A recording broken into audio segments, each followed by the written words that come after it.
Assalamualaikum warahmatullahi wabarakatuh. Perkenalkan, saya Vela Ristiani Situmeng, NPM 21. Di sini saya akan menjelaskan mengenai pendahuluan dari mata kuliah metode penulisan laporan akhir.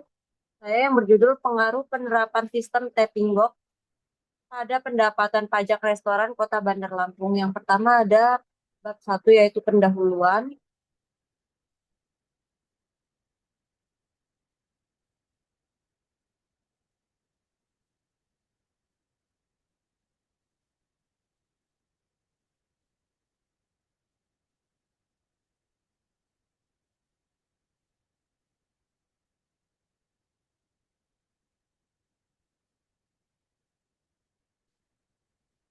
Assalamualaikum warahmatullahi wabarakatuh. Saya Vela Aristiani, Itumeang, NPM 21. Di sini saya akan menyampaikan em, met- metode penelitian laporan tugas akhir saya dengan judul Pengaruh Penerapan Sistem Tapping Box pada Pendapatan Pajak Restoran Kota Bandar Lampung. Yang pertama yaitu ada bab 1 pendahuluan. Untuk panduan penulisan karya tulis ilmiah bagi pendahuluan di dalamnya terdiri dari latar belakang yang termasuk justifikasi teoritis atau empiris dan justifikasi metodologis serta penelitian terdahulu yang mendukung penulisan, rumusan masalah, tujuan penulisan, dan manfaat penulisan. Kemudian selanjutnya ada latar belakang. Latar belakang menjelaskan alasan mengapa dilakukan sebuah penelitian dan mengidentifikasi masalah umum yang terjadi. Hal tersebut menjadi dasar penelitian ini dilakukan. Latar belakang ini beberapa bersumber dari undang-undang seperti Undang-Undang Nomor 28 Tahun 2009 tentang Pajak Daerah dan Retribusi Daerah.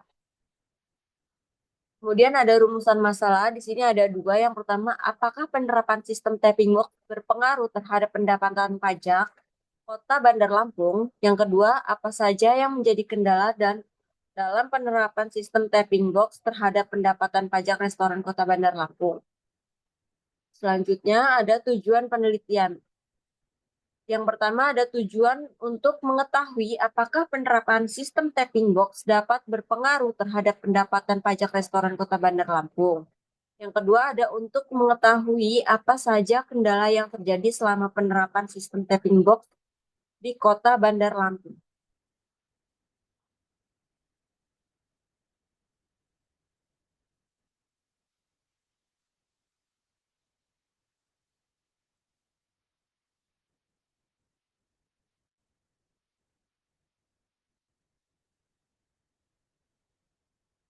Terus apa sih ini?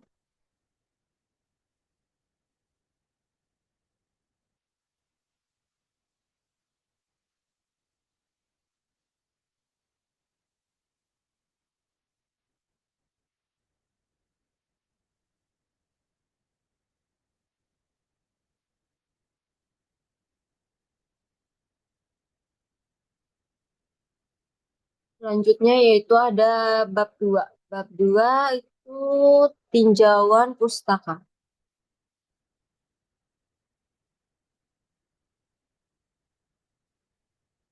Tinjauan pustaka menurut panduan penulisan karya tulis ilmiah, yaitu seluruh isi dari bab ini merupakan teori-teori dan tinjauan kepustakaan yang mendukung penulisan kerangka pikir atau kerangka teori atau teorisasi dan penelitian terdahulu. Selanjutnya, ada pengertian pajak dalam bab 2 laporan akhir saya, yaitu ada pengertian ini diambil dari sumber Undang-Undang Nomor 28 Tahun 2007 tentang Ketentuan Umum dan Tata Cara Pajak. Selanjutnya, ada fungsi pajak menjadi dua menurut buku Siti Resmi edisi 11 buku 1, yaitu sebagai budgetir atau sumber keuangan negara, merupakan salah satu sumber yang menjadi penerimaan pemerintah untuk membiayai pengeluaran baik rutin maupun pembangunan. Yang kedua ada sebagai regular atau pengatur. Pajak sebagai alat untuk mengatur atau melaksanakan kebijakan pemerintah dalam bidang sosial dan ekonomi. Kemudian ada jenis-jenis pajak. menurut golongan, menurut sifat, dan menurut lembaga pemungut. Yang pertama, menurut golongannya, itu dibagi menjadi dua. Yang pertama ada pajak langsung, contohnya itu pajak penghasilan. Yang kedua ada pajak tidak langsung, contohnya pajak pertambahan nilai. Kemudian yang menurut sifat dibagi menjadi dua. Hmm, Pajak subjektif itu sebagai contohnya pajak penghasilan. Kemudian ada pajak objektif, yaitu pajak pertambahan nilai dan pajak penjualan atas barang mewah. Kemudian untuk menurut lembaga pemungut ada pajak negara atau pajak pusat, contohnya pajak penghasilan dan PPN. Kemudian ada pajak daerah, contohnya itu ada pajak hiburan, pajak reklame, pajak hotel atau restoran.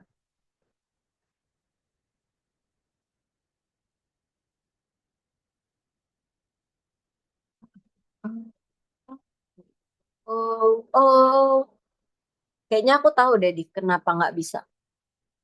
Nanti aja, nanti aja. Bab 3.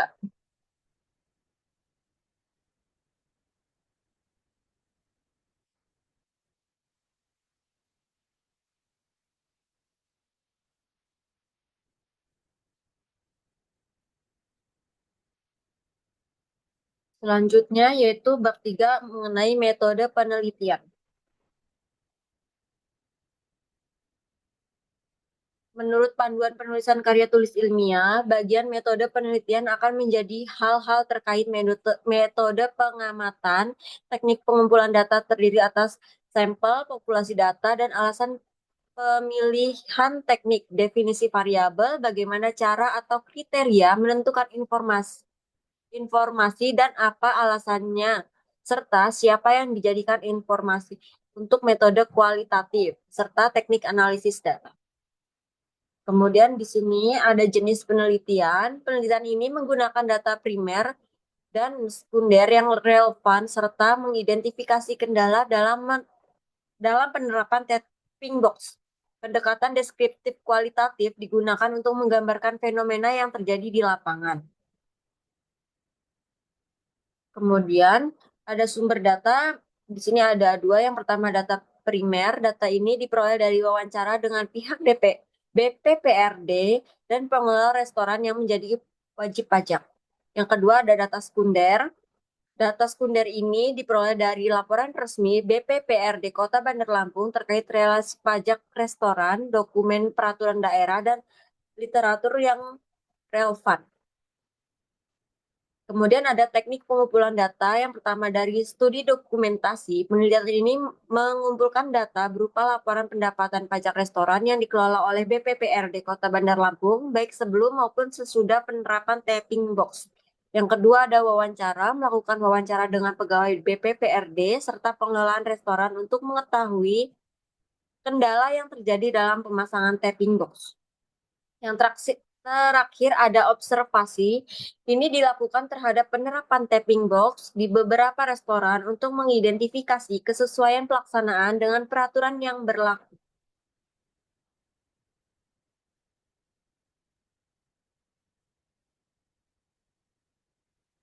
Kenapa? Kenapa? Kenapa? Hah? Oh, oh, bagi kami hilang. Bab berapa sih ini? Bab 4.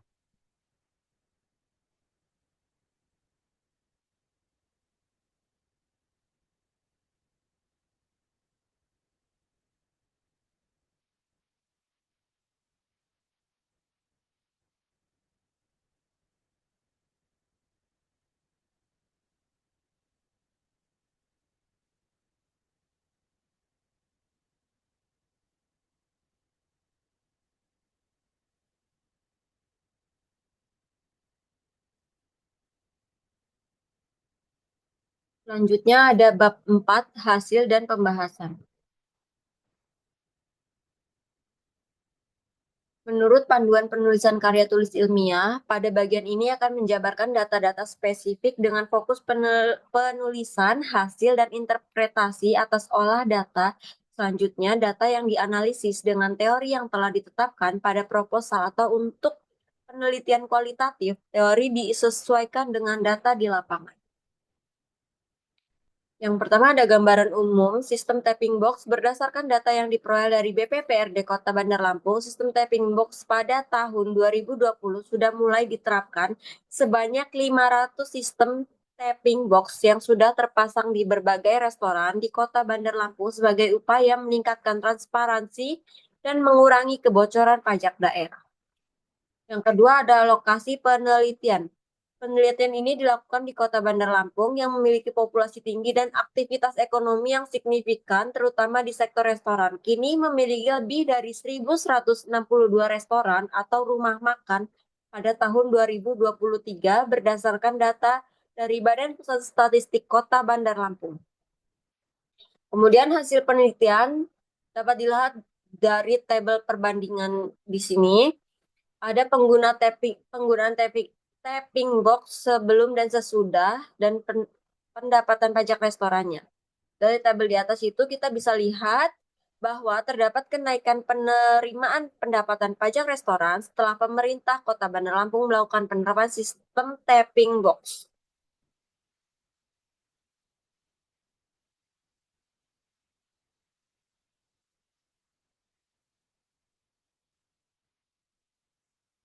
Bab 5.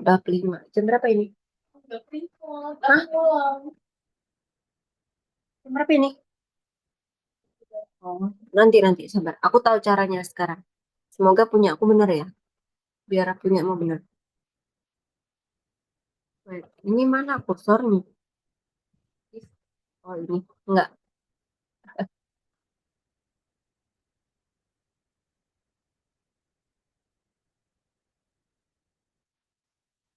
Selanjutnya ada bab 5 kesimpulan dan saran. Menurut panduan penulisan karya tulis ilmiah, bagian ini berisi dugaan inference tentang konsep yang diperoleh setelah data dianalisis. Simpulan bukan merupakan rangkuman atau resum. Bagian ini baru harus menyertakan keterbatasan penulisan dan argumentasi mengenai keberlanjutan penulisan sebagai peneliti. Selanjutnya ada simpulan penerapan tapping box ini menimbulkan kenaikan yang cukup signifikan terhadap penerimaan pendapatan pajak restoran pada pajak daerah Kota Bandar Lampung. Kemudian, hambatan yang terjadi saat penerapan tapping box yaitu mendapat penolakan dari pelaku usaha. Pelaku usaha sengaja mematikan alat tapping box demi mendapatkan keuntungan lebih, dan lain sebagainya. Kemudian, saran untuk kasus ini atau penelitian ini, dari hasil penelitian tersebut, penulis menyampaikan saran kepada pemerintah Kota Bandar Lampung agar tetap konsisten melakukan pemberlakuan sanksi berupa surat teguran, mencabut izin usaha sementara, dan mencabut izin usaha secara permanen bagi para pelaku usaha yang menolak dan mematikan tapping box secara paksa. Sekian presentasi yang dapat saya sampaikan. Kurang lebihnya saya mohon maaf. Assalamualaikum warahmatullahi wabarakatuh.